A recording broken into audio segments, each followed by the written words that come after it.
ഞാനൊരിക്കലും ഒരു തമാശയായിട്ട് എഴുതി, ഈ കണ്ണൂരുകാർ യോഗം ചെയ്തവരാണ്. കാരണം കേരളം ഭരിക്കാനായിട്ട് അവർക്കാണ് അവസരം കിട്ടുക. അത് ജനാധിപത്യത്തിലും അത് തുടരുകയാണ്. മാർത്താണ്ഡവർമ്മയുടെ കാലം തൊട്ട് കണ്ണൂരുകാരാണ് ഭരിക്കുന്നത്. അത് കഴിഞ്ഞ് E.K. നായനാർ 10 വർഷം ഭരിച്ചു. കരുണാകരൻ 10 വർഷമോ 10 അതിൽ കൂടുതൽ ഭരിച്ചു. അല്ലെങ്കിൽ അതുപോലെ തന്നെ ഇപ്പോൾ പിണറായി 10 വർഷം ഭരിക്കുന്നു. അപ്പോൾ ഇത് കണ്ണൂരുകാരുടെ ഒരു യോഗമാണ്. അതിന് പണ്ട് മുതലേ ഇങ്ങനെയാണ്. ഒരു സംശയം ചോദിച്ചോട്ടെ സാർ, ഈ മാർത്താണ്ഡവർമ്മയുടെ അമ്മ എന്ന് പറയുന്ന ഇപ്പൊ ഉമ്മ എന്ന് പറഞ്ഞ അവര് കണ്ണൂരിൽ നിന്നുള്ള ആണ്.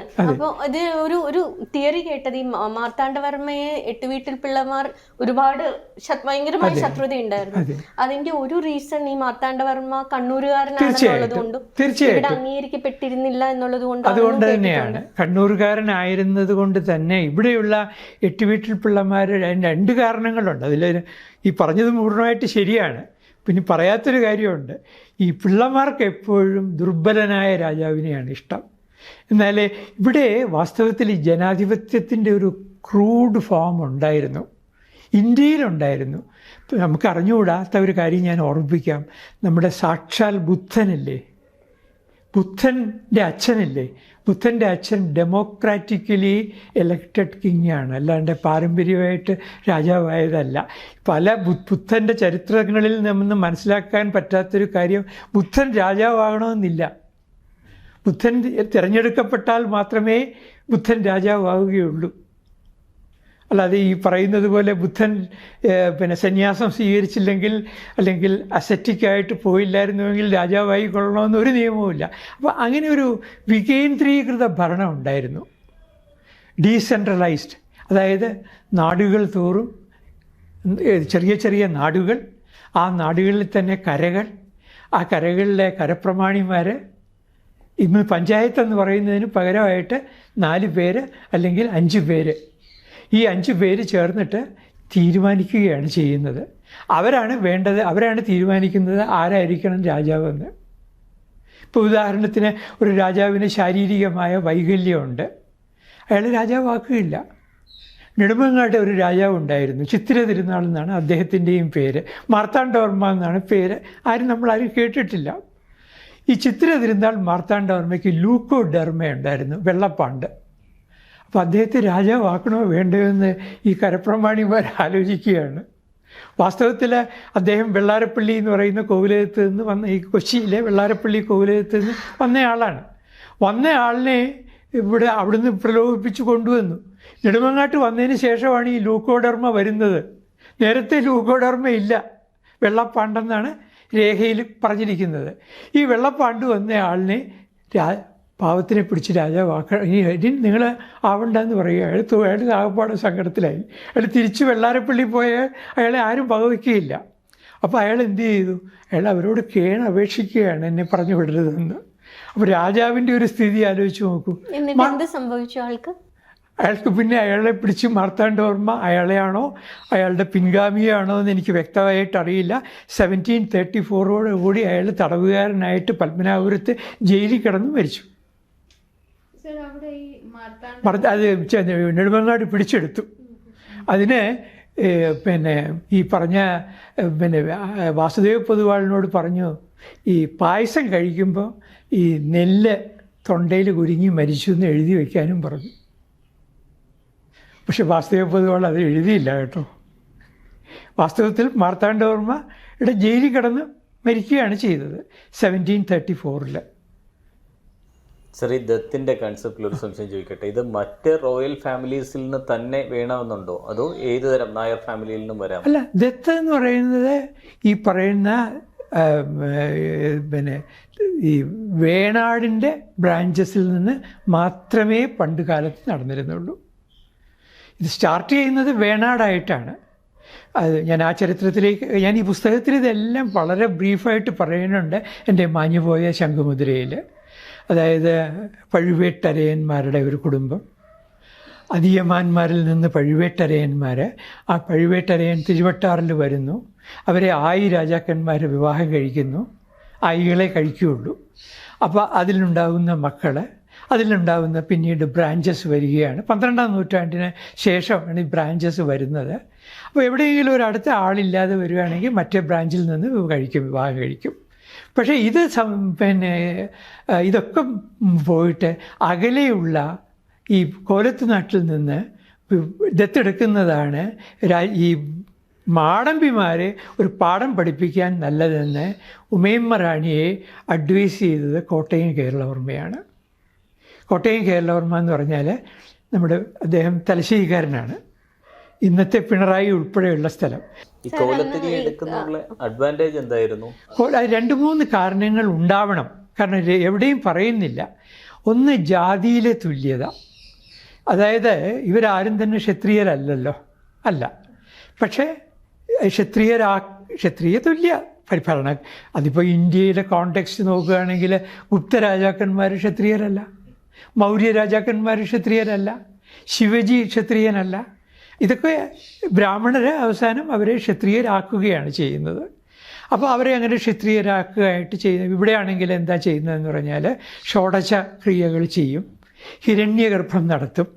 അത് കഴിഞ്ഞിട്ട് പിന്നെ പത്മനാഭസ്വാമി ക്ഷേത്രത്തിൽ ഒരു സ്വർണ്ണ പശുവിനെ ഉണ്ടാക്കി ആ പശുവിൻ്റെ അകത്തൂടെ കടന്ന് പിന്നെ ഒരു വലിയ സ്വർണ്ണ പാത്രമുണ്ട്, അതിനകത്ത് പഞ്ചഗവ്യം നിറയ്ക്കും.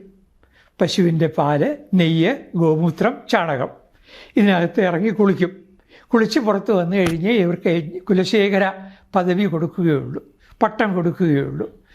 മാർത്താണ്ഡവർമ്മ ഇതൊക്കെ ചെയ്തിട്ടുണ്ട്. ആ ചടങ്ങുകളെപ്പറ്റി നമുക്ക് കൃത്യമായിട്ട് അറിയാൻ സാധിക്കും. അപ്പോൾ അതേസമയത്ത് അവസാനത്തെ നാടുവാഴിയായ ചിത്ര തിരുനാൾ പറഞ്ഞു ഞാനിതൊന്നും ചെയ്യില്ല എന്ന് പറഞ്ഞു. ആ ധൈര്യം കാണിച്ചു. എന്നിട്ട് അദ്ദേഹം പറഞ്ഞു അദ്ദേഹം സ്വയം കുലശേഖര പദവി സ്വീകരിക്കുകയും ചെയ്തിട്ട് പറഞ്ഞു ഇതിനു വേണ്ട പണം കൊണ്ട് ഞാൻ വഞ്ചി പൂവർ ഫണ്ട് തുടങ്ങി. അപ്പോൾ ഒരു നോബിളായിട്ടുള്ളൊരു വെഞ്ചറാണ്. ഞാൻ പറഞ്ഞില്ലേ, നമുക്ക് ഈ രാജകുടുംബത്തെ പറ്റി ഒരുപാട് കാര്യങ്ങൾ, അവർ നല്ല കാര്യങ്ങൾ ചെയ്തതും ധീരമായ കാര്യങ്ങൾ ചെയ്തതും പറയാനുണ്ട്. അതേ സമയത്ത് മണ്ടത്തരങ്ങൾ കാണിച്ചതും പറയാനുണ്ട്. ഇത്രയേ ഉള്ളൂ. സാർ ആദ്യം ഈ കൊളച്ചൽ യുദ്ധത്തെ പറ്റി മെൻഷൻ ചെയ്തിരുന്നു. കേരള ചരിത്രത്തിലെ ഏറ്റവും ക്രൂഷ്യലായിട്ടുള്ളൊരു ഹിസ്റ്ററി എപ്പിസോഡാണ് കൊളച്ചൽ യുദ്ധം. കേരളത്തിന്റെ മാത്രമല്ല ഇന്ത്യയുടെ തന്നെ പറയാം. പക്ഷെ അത് ഒരിക്കലും ചരിത്രത്തിൽ വേണ്ടത്ര പ്രാധാന്യം ലഭിക്കാതെ പോയൊരു എപ്പിസോഡ് കൂടിയാണ്. തീർച്ചയായിട്ടും അതിന്റെ ഒരു റെലവൻസും എന്തുകൊണ്ട് പ്രാധാന്യം ലഭിച്ചില്ല എന്നുള്ളത് കൂടി ഒന്ന് പറയാമോ? പറയാം. ഈ കൊളച്ചൽ യുദ്ധം എന്ന് പറയുന്നതിന് അതിൻ്റെ ഒരു ഭീകരമായ യുദ്ധമായിരുന്നില്ല. ശരിക്കും പറഞ്ഞാൽ ഒരു അനെക്സ്റ്ററായിരുന്നു, പിടിച്ചെടുക്കലായിരുന്നു. വളരെ പെട്ടെന്നുള്ള ഒരു ആക്ഷനായിരുന്നു. ആ ആക്ഷനകത്ത് അതിൽ തിരുവിതാംകൂർ ജയിച്ചു. അവിടെ ഭാഗ്യത്തിൻ്റെ അംശമുണ്ട്. അതേസമയത്ത് കാൽക്കുലേഷനും ആസൂത്രണത്തിൻ്റെ പ്ലാനിങ്ങും കാൽക്കുലേഷനും ഉണ്ട്. ഡച്ച് ഈസ്റ്റ് ഇന്ത്യ കമ്പനി വളരെയധികം പ്ലാൻ ചെയ്തിട്ടാണ് കുളച്ചൽ ഒരു മൈനർ പോർട്ടായിരുന്നു, ഇന്നും മൈനർ പോർട്ടാണ്.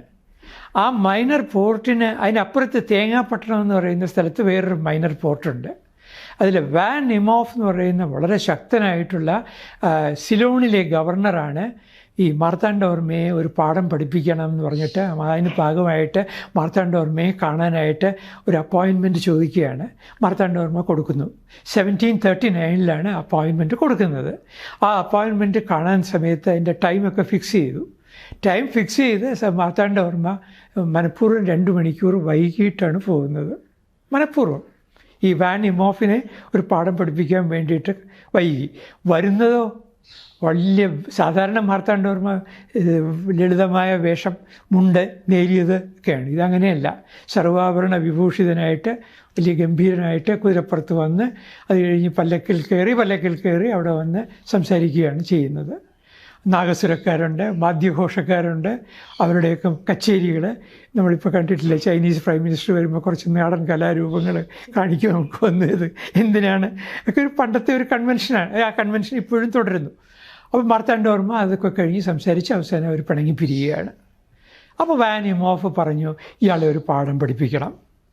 1939 കഴിഞ്ഞ് ഒരു വാറിന് അവർ പ്ലാൻ ചെയ്യുകയാണ്. ആ പ്ലാൻ ചെയ്തിട്ട് അവർ 41 ഈ യുദ്ധത്തിന് ഭാഗമായിട്ട് അവർ കുളച്ചലിൽ അവരുടെ വാർഷിപ്പ് കൊണ്ടുവരികയാണ്. പക്ഷേ ഒരു ക്യാപ്റ്റൻ ഹാക്കർട്ട് എന്ന് പറയുന്ന ഒരാളിനെയാണ് അതിന് ചുമതല ഏൽപ്പിച്ചത്. അതിന് ഗൊളനേസെ എന്ന് പറയുന്ന കൊച്ചി ഗവർണറോട് പറഞ്ഞു സൂപ്പർവൈസ് ചെയ്യാൻ പറഞ്ഞു. യുദ്ധത്തിന്. അപ്പോൾ ഗോളനേസ ഇവിടെ വന്നു കഴിഞ്ഞിട്ട് അയാൾ പറഞ്ഞു നല്ല സുഖമില്ല എന്ന് പറഞ്ഞിട്ട് അയാൾ മടങ്ങി. ഭീരുവായിട്ട് മടങ്ങിയതാവണമെന്നില്ല, ചിലപ്പോൾ അസുഖം കൊണ്ട് തന്നെ മടങ്ങിയതായിരിക്കും. അപ്പോൾ ഗോളനേസയും മടങ്ങിയപ്പോൾ വീണ്ടും ഹാക്കർട്ട് എന്ന് പറയുന്ന ആളുടെ ചുമതലയിലായി. ഇയാൾ അത്ര എക്സ്പീരിയൻസ്ഡ് അല്ല.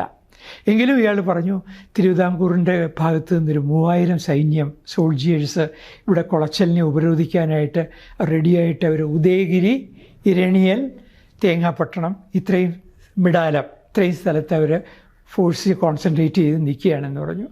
അപ്പോൾ തൂത്തുക്കുടി എന്ന് ഡച്ച് ഈസ്റ്റ് ഇന്ത്യ കമ്പനിയുടെയാണ്.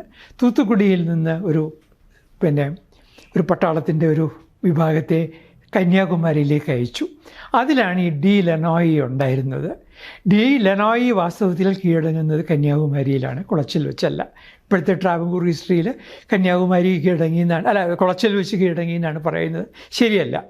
അപ്പോൾ കന്യാകുമാരി വെച്ച് അവിടെ മഴയുണ്ടാകുന്നു, ഒരുപാട് ക്ലൈമറ്റിൻ്റെ പ്രത്യേകത കൊണ്ട് അവർക്ക് ഫോഴ്സിന് മുമ്പോട്ട് പോകാൻ പറ്റിയില്ല, പിടിക്കുന്നു. ആ ലെനോയിക്ക് ടുബാക്കോ കൊടുക്കുന്നു, മദ്യം കൊടുക്കുന്നു, സ്ത്രീകളെയും കൊടുക്കുന്നു. അങ്ങനെ ഈ ലെനോയി മാർത്താണ്ഡവർമ്മയോട് പിന്തുണ പ്രഖ്യാപിക്കുന്നു. ഓൾറെഡി ട്രാവൻകൂർ സൈന്യത്തിൽ ഒരു ജർമ്മൻകാരനുണ്ട്. അദ്ദേഹം ഡച്ച് ഈസ്റ്റ് ഇന്ത്യ കമ്പനിയുടെ ഒരു ആർമി ഓഫീസറാണ്. അദ്ദേഹത്തിൻ്റെ പേര് ദ്യുവൻഷോട്ട് എന്നാണ്, ഓഗസ്റ്റ് ദ്യുവൻഷോട്ട്. ഓഗസ്റ്റ് ദ്യുവൻഷോട്ടിന് ഇവരൊക്കെ കത്തോലിക്കരാണ്. അപ്പോൾ ഈ ഡച്ച് ഈസ്റ്റ് ഇന്ത്യ കമ്പനിയിലെ ഈ ഗവർണർമാരെല്ലാം പ്രൊട്ടസ്റ്റൻറ്റുകാരാണ്. അപ്പോൾ ഈ പ്രൊട്ടസ്റ്റൻറ്റുകാരും കത്തോലിക്കരും തമ്മിൽ അവിടെ ഒരു ക്ലാഷ് ഉണ്ട്. കത്തോലിക്കർക്ക് പ്രൊമോഷൻ കൊടുക്കുകയില്ല. മാർത്താണ്ഡവർമ്മയ്ക്ക് ഈ പോളിറ്റിക്സൊക്കെ അറിയാം. മാർത്താണ്ഡവർമ്മ കത്തോലിക്കരെ മാത്രമേ അക്സെപ്റ്റ് ചെയ്യുള്ളൂ, പ്രൊട്ടസ്റ്റൻറ്റുകാരെ അക്സെപ്റ്റ് ചെയ്യില്ല. മാർത്താണ്ഡവർമ്മയെ അതിന് സഹായിക്കാനായിട്ട് ഇവിടെ ജെസ്യൂട്ട്സ് ഉണ്ട്. ജെസ്യൂട്ട്സ് പ്രീസ്റ്റുകളെ മാർത്താണ്ഡവർമ്മ അതിന് നിർത്തിയിട്ടുണ്ട്. അവരുടെ സഹായത്തോടു കൂടി ഈ അഗസ്റ്റ ദ്യുവൻഷോട്ടിനെയും ഈ ഡിലനോയിയെയും പിടിച്ചിട്ട് ഇവരോട് സറണ്ടർ ചെയ്യാനായിട്ട് ആവശ്യപ്പെട്ടു. ആരോട്? കുളച്ചലിലെ സോൾജിയേഴ്സിനോട്. നിങ്ങൾ സറണ്ടർ ചെയ്താൽ ഞാൻ ഉറപ്പ് തരുന്നു നിങ്ങളെ കൊല്ലുകയില്ല, ഞങ്ങൾക്ക് ഇതാ ഇവിടെ സർവ്വസ്വാതന്ത്ര്യവും തന്നിട്ടുണ്ട്. അവർ സറണ്ടർ ചെയ്തു.